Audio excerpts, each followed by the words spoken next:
So we're just going to wrap up a little bit of review on, wait a second, a little bit of review over what we already looked at in chapter 6, and then we're going to start chapter 7 on Earth's atmosphere. I just want to remind you that the next exam is a week from today.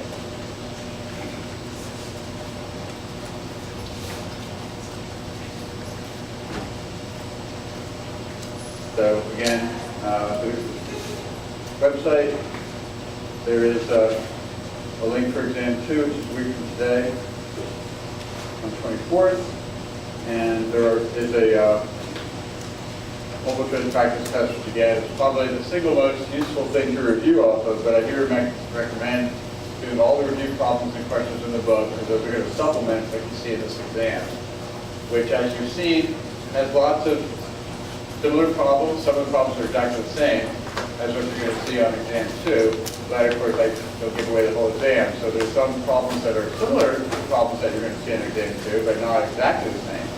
Some are exactly the same, and others are actually covered in the review material that I indicate here with the problems from the book. So make sure that you're pretty comprehensive in your approach to studying. The more sources you look at, the better you're going to do. My personal philosophy about things like this is overkill. The more you do, the more review sources you look at, the better you're going to do on the exam. So it's up to you how much you want to predict the course, but that's it's basically all there for you to do really well. And I also offer the option to review with me in my office if you want to do that for the exam. Particularly if you're worried about quantitative problems, I can give you additional review problems. I'm willing to work with you, but you have to reach out to me in order for that to happen. Okay, so again, we're going to review, just finish up our general discussion of the solar system. Main issues here are that we see the planets divided into two major groups, the terrestrials, which are near the sun, and the Jovian planets that are farther away. And if you look at distance, there's just a dramatic increase in distance when we go from the last terrestrial planet, Mars, to the first Jovian planet. More than a factor of 3 increase in distance from the sun. So it's a huge jump in distance when we go from Mars to Jupiter. We're really going from the inner solar system to the outer solar system. And what that does is create a completely different set of planetary properties when we do that. And the best way to see the difference in planetary properties is probably to keep in mind this density here, this average density for the entire planet. So what these densities are equal to is the entire mass of the planet divided by the entire radius or volume of the planet. So it's actually the average density of the planet. And what we're going to see when we look at individual planets is that there's great variations in the local density inside the planet. So these are just average numbers, but they're still indicative of the structure and composition. And what we see is that terrestrial planets have relatively high densities, similar to the surface rocks on Earth, and the Jovian planets have very low densities, more similar to liquid water, something like that. And I don't mean to imply that any of these are made out of liquid water. It's just that the density is comparable, but they're actually gaseous planets in the outer solar system. And of course, they're also giant planets. If we look at Earth comparison with Earth's radius right here, Jupiter 11 times Earth's radius, and all the other outer planets are similarly much larger than Earth. So we're seeing a difference in size, composition, and mass, and also, as we'll see, temperature, which isn't actually indicated on that particular plot, but the temperature drops radically as we go into the outer solar system, and that's one of the key reasons we see the difference in composition. Okay, so I've actually already shown you all the different videos here, which basically just show you cross-sections of the terrestrial versus Jovian planets. Okay, so I think we've covered that. All right, so just a few more general characteristics. Of course, the terrestrials, as I mentioned, are in the inner solar system, clustered pretty closely together in this kind of incubation zone, if you will, pretty close to the sun. Not all the terrestrials are in the habitable zone, because we know that Venus is too close, Mars is too far away, for instance. They're small, dense, rocky.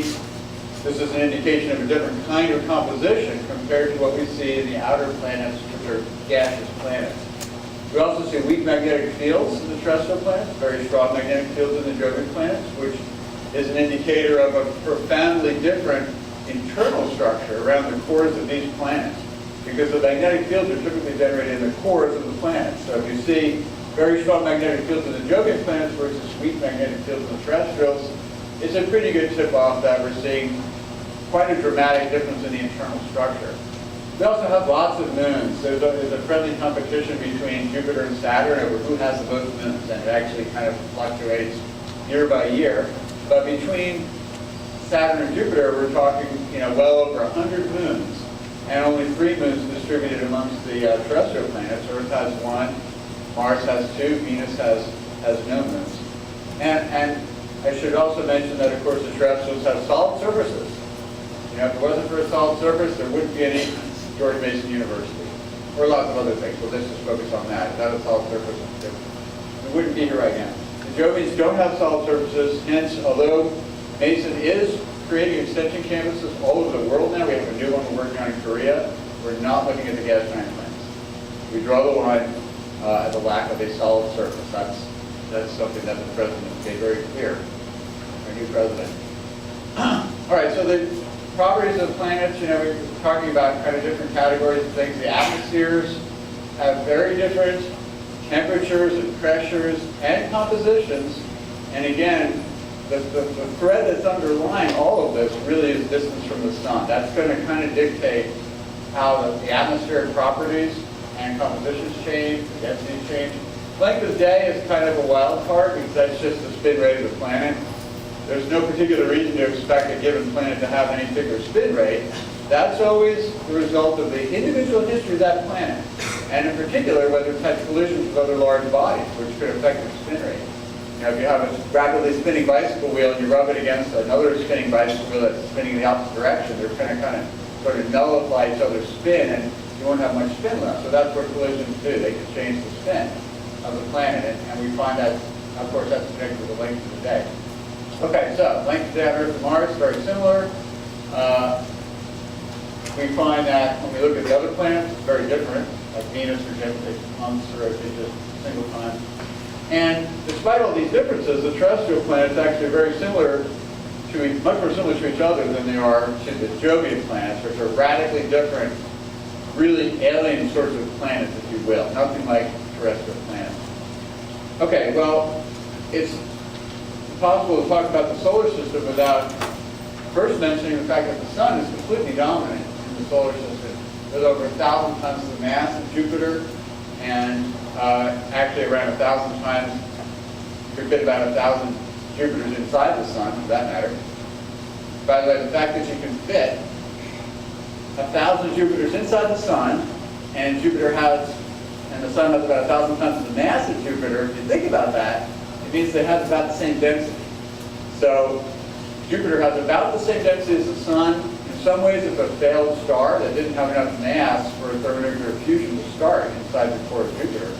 Whereas the sun, with 1,000 times more mass, achieves this really high density and temperature that you need for thermonuclear fusion. But their actual average densities are pretty similar. So the sun contains 99.9% of the material in the solar system. If you look at the solar system from a great distance, the planets are only sort of a scum around the sun. The dominant object is the sun. The planets, from a point of view of mass, are pretty much just an afterthought compared to the sun. And yet, of course, they're crucial for life because you can't have life on a star, as far as we know. You have to have a planetary body for that. All right, so I've already talked about this. The sun is about 10 times larger than Jupiter, and Jupiter is about 10 times larger than the Earth. So that's a pretty good way to remember the scaling here. The sun's 10 times larger than Jupiter. Jupiter is about 10 times larger than the Earth. Now, if you remember how the volume of a sphere works, it goes as the cube of the radius. 3 factors of the radius. So if Jupiter is 10 times larger than the Earth, it means you can fit 10 cubes, or 1,000 Earths inside Jupiter. And then likewise, you can fit 1,000 Jupiters inside the sun. So it's just, you get these scales. If you want to do the math, you can fit 1,000,000 Earths inside the sun. That's how incredibly huge the sun is. We didn't quite get this far last time, so I just want to say a little bit about some of this leftover material we call interplanetary debris. There's not very much of it. If we add all of it together, it only actually gives us less mass than the mass of our moon. So all this primordial stuff that's left over, the asteroids, the comets, all that stuff, if you add it together, even though there's millions of these bodies, they're all so small that if you add them together, you get less mass than the mass of our moon. But they're still very, very important because, for the most part, they're actually primordial material left over from the formation of the solar system. So if you could go to an asteroid, if you could land on an asteroid and mine that asteroid and analyze its chemical composition, you learn something about the early solar system. Same thing with cometary material.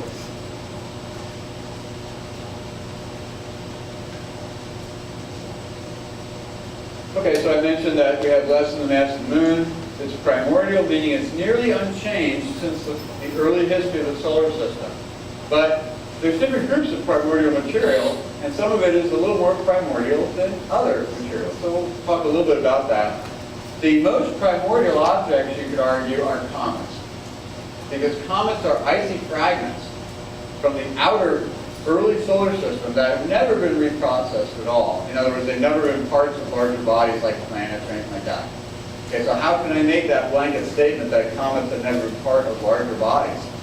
Well, they're ice, for goodness sake. If we smash things together to form planets, we always end up with bodies that are big enough that their pressures are going to create temperatures that are going to melt ice. Right? So when you look at a comet, you're really seeing an object that's essentially exactly the way it was about 4.5 to 5 billion years ago.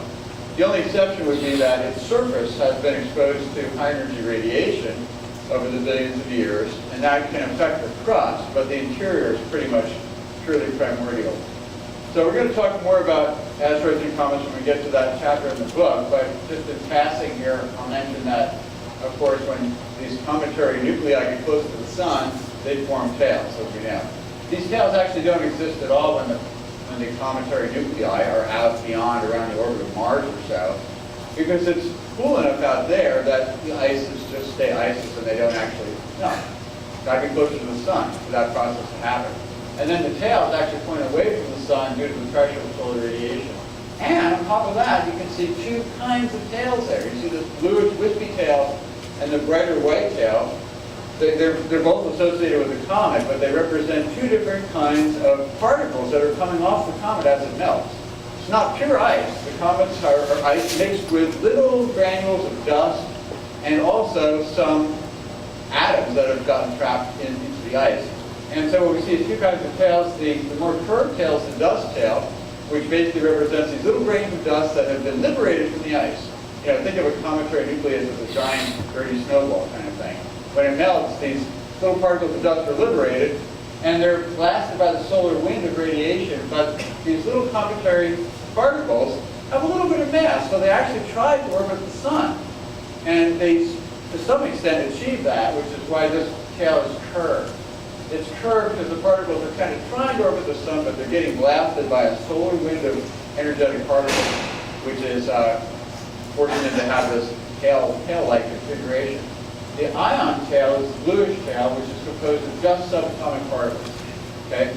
Subatomic particles are much smaller than the dust particles, even though the dust particles are microscopic. The individual atoms are much, much smaller than the dust particles, and they have so little mass that they're just blasted by the solar wave, and so the ion tail points straight away from the sun. So it has